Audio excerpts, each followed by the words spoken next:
भुजबळ पोहोचले लातूरला. ओबीसी कार्यकर्त्याची आरक्षण टिकवण्यासाठी आत्महत्या. भुजबळांकडून भरत कराडच्या कुटुंबियांचं सांत्वन. अनुसूचित जमातीमध्ये बंजाऱ्यांचा समावेश करा.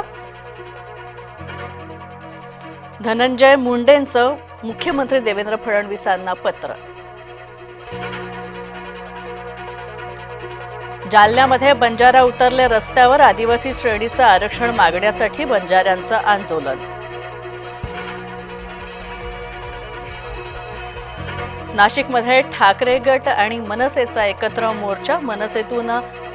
मोर्चातून मनसे आणि ठाकरे गटाचं शक्ती प्रदर्शन होणार.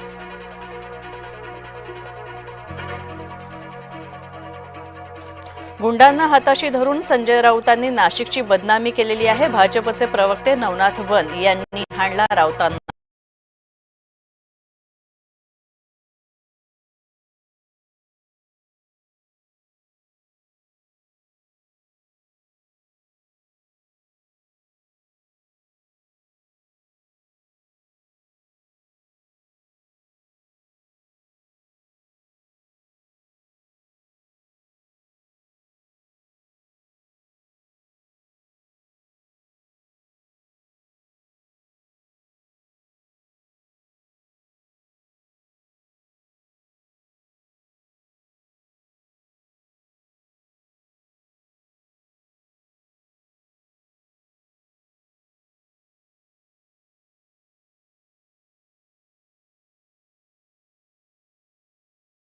भुराज देसाईंचा भुजबळांना टोला.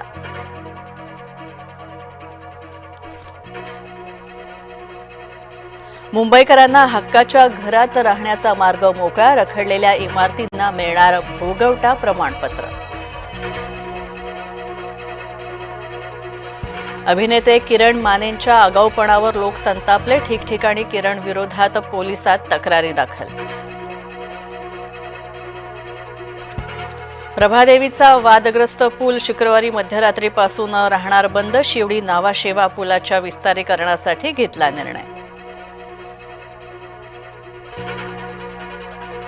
लातूरमध्ये हमी भावापेक्षा कमी भावानं शेतमालाची खरेदी. क्रांतिकारी शेतकरी संघटनेनं बंद पाडला बाजार. शिर्डी साईबाबा संस्थानामध्ये मोठा बदल. AI प्रणालीमुळे दर्शन जलद आणि सुरक्षितरित्या होणार. कर्नाटकमध्ये शिवाजी स्टेडियम मेट्रो स्टेशनचं नाव काँग्रेसने बदललं. कर्नाटक सरकारच्या निर्णयाचा मुख्यमंत्र्यांकडून जाहीर निषेध. राहुल गांधींच्या नेतृत्वात काँग्रेस हरली. 90 निवडणुका. मंत्री अनुराग ठाकूर यांच्याकडून लक्षवेधी दावा. रायबरेलीच्या विकास कामांवरून भर बैठकीमध्ये मंत्र्यांशी भांडले राहुल गांधी. मंत्री दिनेश सिंह यांनी राहुल गांधींच्या आरोपांना नाकारलं.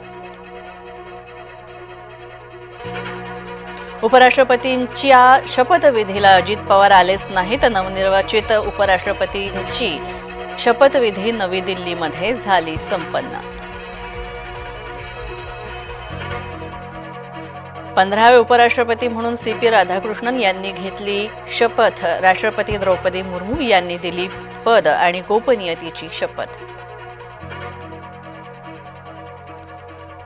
माजी उपराष्ट्रपती धनखड शपथविधीला हजर. अनेक दिवसांनी दिसले जगदीप धनखड.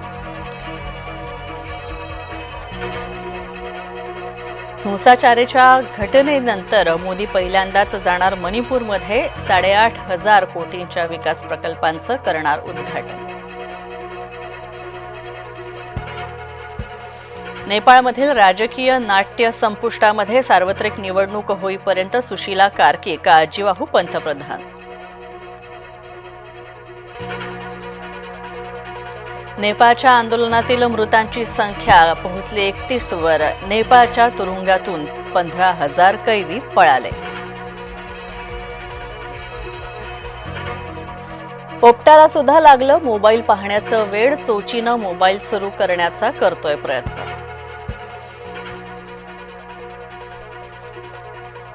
बहुचर्चित मराठी चित्रपट दशावतार प्रदर्शित. दिलीप प्रभावळकरांच्या कसदार अभिनयानं जिवंत होणार दशावतार.